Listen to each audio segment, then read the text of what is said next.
नमस्कार, हमारे digital platform में आपका स्वागत है। जम्मू कश्मीर की सियासत इन दिनों एक ऐसे मोड़ पर खड़ी है जहां बयानबाजी, आरोप प्रत्यारोप, प्रशासनिक मतभेद और दलों के बीच बढ़ता विश्वास सब कुछ एक साथ सामने आ रहा है। हालात यूं हैं कि एक तरफ बारामुल्ला के सांसद इंजीनियर रशीद प्रधानमंत्री को एक लंबी चिट्ठी लिखकर, एक पत्र लिखकर एलजी और मुख्यमंत्री कार्यालय के बीच बढ़ती दूरी पर न सिर्फ चिंता जताते हैं बल्कि ये भी कहते हैं कि प्रशासनिक असहमति अब सीधे जनता की बुनियादी सेवाओं पर असर डाल रही है।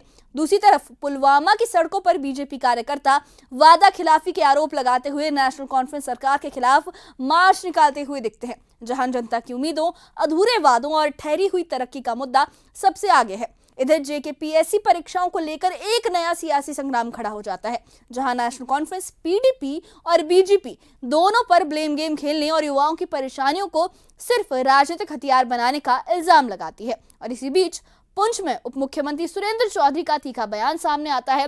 केंद्र के पुराने वादों पर सवाल, रोजगार और काले धन के मुद्दों पर खुली चुनौती पूरे राजनीतिक तापमान को और भी बढ़ा देता है। डिप्टी सीएम ने यह भी बयान दिया कि मैं स्टेट का डिप्टी सीएम नहीं, मैं तो यूटी का डिप्टी सीएम हूं। उन्होंने दोबारा अपना वही राग अलापा है, यानी एक तरफ प्रशासनिक खटास है, दूसरी तरफ सड़कों पर विरोध है, तीसरी तरफ परीक्षा और नौकरी को लेकर उमड़ता गुस्सा है। और इस सबके बीच खड़ा है आम आदमी, जिसे चाहिए बेहतर गवर्नेंस, तेज फैसले और एक भरोसेमंद माहौल। तो इस खास रिपोर्ट में हम आपको बताएंगे कि ये सारा मसला क्या है, जानेंगे किसने किस पर क्या आरोप लगाया, कहां से ये सिलसिला शुरू हुआ और आने वाले दिनों में ये गर्म होती सियासत किस दिशा में जा सकती है। तो देखिए खास रिपोर्ट, जहां हम आपको दिखाएंगे जम्मू कश्मीर की सियासी हलचल। ये खास रिपोर्ट देखिए।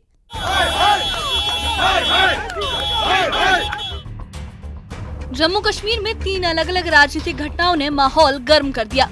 बारामुल्ला के सांसद इंजीनियर रशीद ने प्रधानमंत्री नरेंद्र मोदी को एक विस्तृत पत्र भेजकर एलजी प्रशासन और मुख्यमंत्री कार्यालय के बीच बढ़ रहे प्रशासनिक मतभेद पर गंभीर चिंता जताई। पुलवामा में बीजेपी ने एनसी सरकार के खिलाफ विरोध मार्च निकाला और जेकेपीएससी परीक्षाओं को लेकर एनसी ने पीडीपी और बीजेपी पर ब्लेम गेम खेलने का आरोप लगाया। दरअसल बारामुल्ला से सांसद इंजीनियर रशीद ने अपने पत्र में कहा कि एलजी और मुख्यमंत्री के बीच बढ़ती खाई ने रोजमर्रा की गवर्नेंस को प्रभावित किया है। उन्होंने लिखा कि इससे बुनियादी सेवाओं में देरी हो रही है और लोगों में अनिश्चितता बढ़ रही है। रशीद ने प्रधानमंत्री से तत्काल हस्तक्षेप की अपील की और कहा कि सिर्फ आपका दखल ही सिस्टम को सुचारू कर सकता है और दोनों संस्थानों की विश्वसनीयता बचा सकता है। पुलवामा में सोमवार को बीजेपी कार्यकर्ता पार्टी ऑफिस से ओल्ड कोर्ट तक मार्च करते हुए नजर आई। उनका आरोप था कि नेशनल कॉन्फ्रेंस सरकार ने जनता से किए वादे पूरे नहीं किए, इसलिए लोगों में नाराजगी लगातार बढ़ रही है। कार्यकर्ताओं ने एनसी पर विकास के नाम पर तरक्की की जगह तरक्की का इंतजार देने का आरोप लगाया। बीजेपी का कहना है कि जनता जिन मुद्दों पर उम्मीद लेकर बैठी थी वो अब भी अधूरे पड़े हैं। सरकार के खिलाफ हम एहतजाज कर रहे हैं, जिन्होंने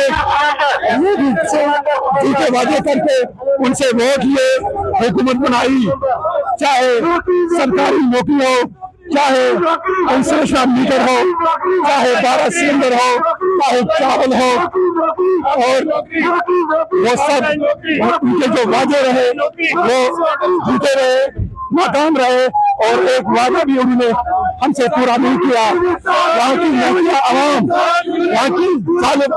यहाँ का जालिम आवाम, यहाँ का मुखिस आवाम आज ये कश्मीर पुलिस की हालत में है। आज रो रहे हैं, चिल्ला रहे हैं और कह रहे हैं जो हमने यहाँ पर नेशनल कांग्रेस को वोट दिए, हमने बहुत बड़ी गलती की, जो कि आज आम लोग सह रहे हैं इनका जुल्म। जेकेपीएससी परीक्षाओं के मुद्दे पर भी एनसी ने एक बार फिर पीडीपी और बीजेपी को कटघरे में खड़ा किया। एनसी प्रवक्ता इमरान नबी डार ने कहा कि एसआरओ 103 में बदलाव पीडीपी और बीजेपी ने किया, उसी वजह से आज छात्र परेशान हैं। अब दोनों पार्टियां एक दूसरे पर दोष डालकर लोगों को गुमराह कर रही हैं। उन्होंने ये भी कहा कि एनसी ने एलजी कार्यालय को परीक्षा स्थगित करने के लिए फाइल भेजी थी, लेकिन कार्रवाई नहीं हुई। देखिए वो बहुत ही कंसर्निंग जो कल डेवलपमेंट हुई, उमर साहब ने पब्लिकली पीएससी चेयरमैन को एक खत भी लिखा जिसमें उन्होंने ये लिखा था कि इस टाइम पे जेकेपीएससी का जो एग्ज़ाम है, प्रीलिम्स का एग्ज़ाम, आप पोस्टपोन करें, क्योंकि कल एक तो जो इंडिगो की वजह से बहुत प्रॉब्लम हो गई थी, बहुत स्टूडेंट्स आ भी नहीं पाए, और दूसरा ये है कि ये जो फाइल बिलखुसूस ये समझनी पड़ेगी जो एज रिलैक्सेशन का इशू है, जो 32 to 35 करना, जो पूरा कंट्री में एक यूनिफॉर्मली हर किसी जगह पे सिस्टम चल रहा है, यहाँ पर ही बिकॉज हम यूटी हैं और हमको ये खसूसियत मिल रही है, हमको बोला गया था कि हमको फ़ायदा मिलेगा, मगर फ़ायदे के बजाय हमको नुकसान मिल रहा है। तमाम हिंदुस्तान के स्टेट्स में इधर 35 है और 37 है, वाहिद जम्मू कश्मीर एक स्टेट है जो 32 है। ये किसकी देन है? ये बीजेपी सरकार की देन है, जिन्होंने पिछले 6 साल में यहां बेड़ा गर्क किया।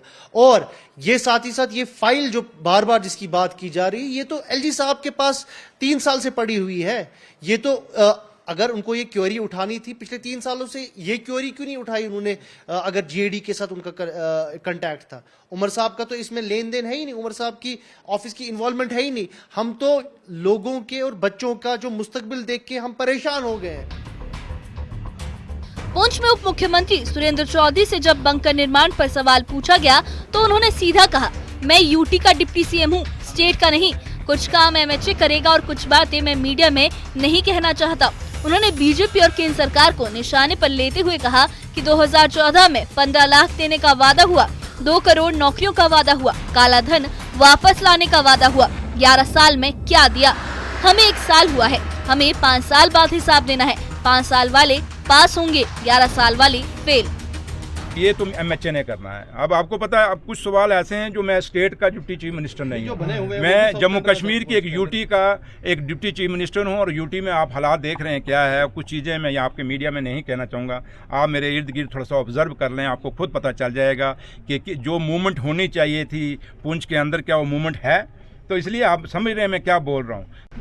11 साल में 2014 में एक वादा हुआ था कि हम 15 लाख आपके खाते में डालेंगे। वादा हुआ था कि हम 2 करोड़ की नौकरियां देंगे। वादा तो ये भी हुआ था जो काला धन है वो हम वापस लाएंगे। तो मुझे बीजेपी वालों को थोड़ा पूछ लेना, इन तीनों, मैंने तो 3 ही गिनाई हैं, क्या ये बात उन्हें 11 साल में क्या दे दी? हमें तो 1 साल हुआ है, हमें आपने 5 साल के लिए जिता के भेजा है। जिस दिन हम 5 साल बाद आपके पास आएंगे, वादा रहा आपसे कि एक एक जो हमने लोगों के जो अपने मसले और मसाइल जो अपने मैनिफेस्टो में रखे हैं उसको पूरा करेंगे। और उस दिन आप लोग फिर फैसला करना कि 11 साल वालों ने क्या किया था और 5 सालों वालों ने क्या किया। और दावे से कहते हैं कि 5 साल वाला पास होगा, 11 साल वाला हमेशा फेल है, तो फेल ही रहेगा। इन बयानबाजियों ने ये साफ कर दिया कि जम्मू कश्मीर में राजनीतिक तापमान लगातार चढ़ रहा है। एक तरफ प्रशासनिक मतभेदों पर चिंता जताई जा रही है और दूसरी तरफ सड़कों पर विरोध प्रदर्शन हो रहे हैं, और तीसरी ओर परीक्षा, रोजगार और विकास जैसे मुद्दों पर पार्टियां एक दूसरे पर आरोप जड़ रही हैं। इस बीच जनता के सवाल वही है, बेहतर गवर्नेंस, तेज फैसले और स्थिर माहौल। आने वाले दिनों में ये मुद्दे किस दिशा में बढ़ेंगे, इस पर सबकी नजरें टिकी है। Bureau report, news 18।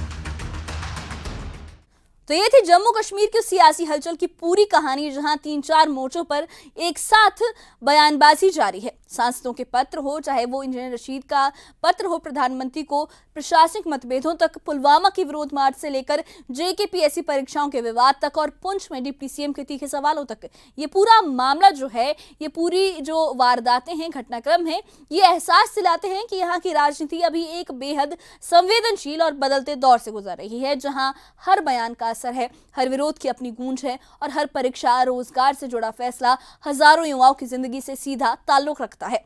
एक तरफ ये सवाल गहरा होता जा रहा है कि एलजी और मुख्यमंत्री के बीच दिखती दूरी क्या वाकई गवर्नेंस को प्रभावित कर रही है। दूसरी तरफ पुलवामा में बीजेपी का ये मार्च दिखाता है कि जनता के अधूरे वादे और रुक गई तरक्की अब राजनीतिक मुद्दों से कहीं आगे बढ़कर जनभावनाओं का हिस्सा भी बन चुकी है। वहीं जेकेपीएससी को लेकर पार्टियों के बीच आरोप प्रत्यारोप और युवाओं की बेचैनी को और बढ़ाते हैं। ये जो बयानबाजी है, इससे मामला सुलझ नहीं रहा बल्कि और उलझ रहा है। जो युवा आज भी इंतजार कर रहे हैं कि उन्हें एक साफ, पारदर्शी और स्थिर सिस्टम मिले, उन्हें इससे कुछ भी नहीं मिल रहा। और इन सबके बीच डिप्टी सीएम का ये कहना कि हमारे 1 साल का हिसाब 5 साल बाद देना है और 11 साल वाले पास हैं या फेल ये जनता तय करेगी। पूरे राजनीतिक माहौल को ये पूरी बयानबाजी एक नई दिशा देता है। आने वाले दिनों में ये भी देखना अहम होगा कि क्या ये सियासी टकराव किसी समाधान की ओर बढ़ेगा या क्या प्रशासनिक मतभेद कम होंगे, क्या परीक्षाओं और नौकरियों से जुड़े मुद्दे सुलझेंगे, क्या जनता को वो भरोसा और स्थिरता मिलेगी जिसकी वो पिछले कई सालों से तलाश कर रही है। फिलहाल इतना ही है, सियासत गर्म है, बहसें तेज है और जनता की निगाहें हर उस फैसले पर टिकी हैं जो आने वाले दिनों में, आने वाले वक्त में उनकी जिंदगी को प्रभावित करने वाला है, उन पर असर डालने वाला है। तो इस वक्त जनता बयानबाजी से ज्यादा फैसलों और काम की जरूरत चाहती है, लेकिन अभी जम्मू कश्मीर की राजनीति गर्म है, लगातार सियासी बयानबाजी जारी है। तो इस बारे में आपकी क्या राय है, हमें कमेंट बॉक्स में अपनी राय जरूर बताइए और इससे जुड़े अपडेट्स के लिए और ऐसी ही खबरों के लिए हमारे चैनल के साथ बने रहिए। हमारे चैनल को सब्सक्राइब करिए। शुक्रिया।